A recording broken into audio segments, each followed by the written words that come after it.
Alright everyone, welcome back to part 7. We're going to have a quick look at task 3.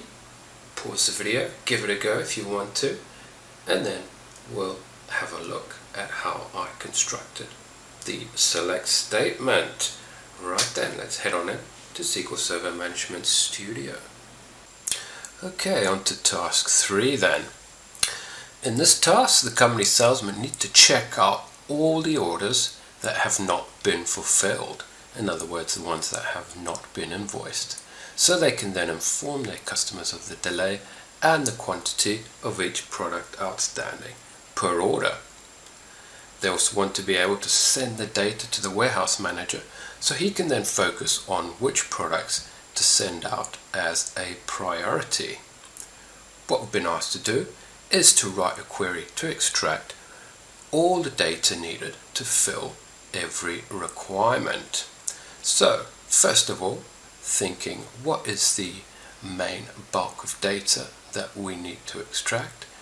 And once again, we're looking at the orders, but in this case, we need to make sure that the orders themselves have not been fulfilled yet. So, all the items are on back order, waiting to be shipped out. And what we can do is once again simply grab our query up at the top, paste it in there, and we've got our order lines, etc. So straight away we have also since which products to send as a priority. So we're bringing the description, we're bringing the quantity, customer name, we could probably leave that in because they've asked for their customers. So once we have the customer name in there, they know which customers have placed those orders. We don't need that filter anymore because we want to say all the orders. There was no date specification. However, what we want to see is the ones that have not been fulfilled.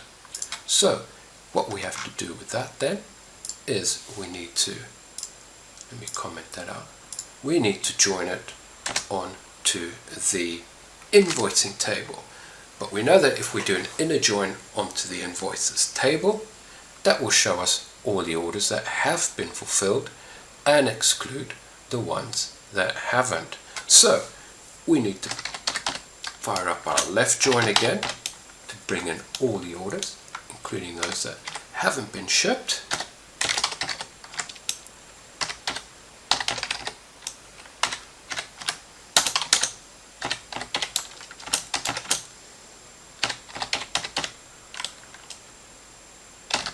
And we know it joins on the order ID to the orders table, just like we've done in previous queries. Now, what we can do then to filter, we just want to see all the orders which haven't got an invoice yet. We can simply say where the invoice ID is null. And once again, in some episodes down the line, I'll be explaining more in detail about what nulls are and how they're used. Suffice to say, if it's null, then that's what we want to produce. So let's have a look, run that off, and see what we get. So there you have it. None of these have been shipped yet.